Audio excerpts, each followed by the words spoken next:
Annecy. It's an idyllic town in the south of France, nicknamed the Pearl of the French Alps. But today, the town woke up to a horrific incident, a mass stabbing attack.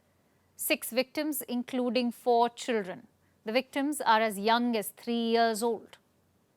That's the latest. So let's talk about how the attack took place. It was around 9:45 a.m. local time.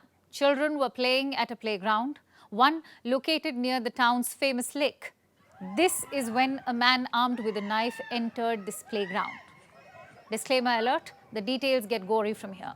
He began to stab a group of children as young as 3. Witnesses describe people running, crying, panicking.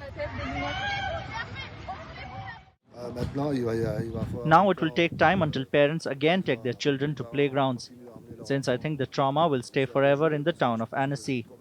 Because this is the first time this has ever happened here, as far as I know. But now things like this will happen again in places that we don't expect. That's what will happen. Everyone expects this to happen in big cities like Marseille, Paris, or Lyon, but now the target will be places where no one expects it, to put fear into people. I would like to reiterate how terrified we are as people of Annecy, as French people, at this appalling attack on young children under the age of 2, just a few years old, in the heart of Annecy, in the historic Pacquire Garden. It was an attack on humanity that took place this morning, an attack on our very soul, where young children playing outside school hours were attacked by an individual.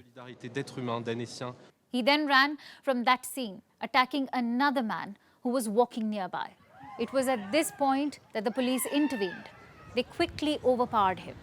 Reports suggest he was shot in the legs. Soon, he was arrested at the scene. In fact, the Interior Minister tweeted about the arrest, lauding the rapid reaction of security forces.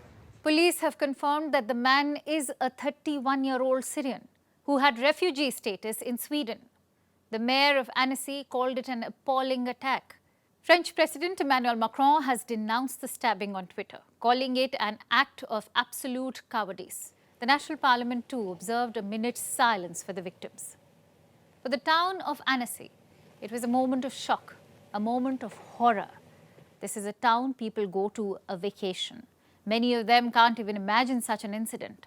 But France is no stranger to these attacks. 2015, the attack on the Charlie Hebdo magazine, 12 people killed. 2015 again, the Paris attacks, the deadliest attacks in the history of France. 130 people killed. 2016, the Bastille Day attacks in Nice, 84 people killed. 2017 stabbing incident in Marseille, 2 women killed. 2020, another attack in a Paris suburb.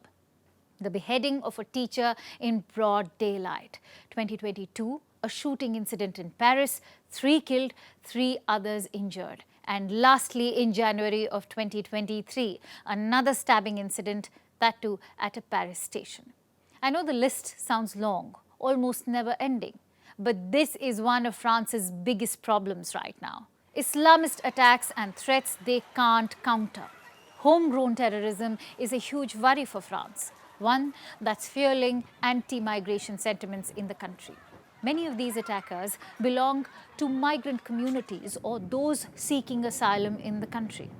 Some of them were French citizens but felt they were excluded from the French society. Experts have said it is unfair to blame immigration for the attacks. But for French right wing, this has been the perfect lightning rod. In fact, far-right leader Marine Le Pen blamed African migrants for crime in France. She called them a threat to French civilization. And a majority of France's population agrees.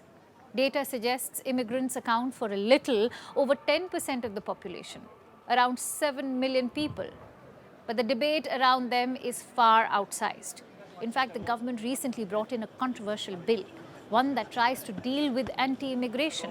The bill says it aims to control immigration while improving integration. But what it allows is greater deportation, especially for foreigners who commit crimes. Many slam it as racist, aiming to criminalize immigrants. It is still not sure how France will react to this attack, but it may reignite the anti-immigration debate. The attack is currently not being linked to terrorism. The French police are yet to confirm anything, and the details are still trickling in.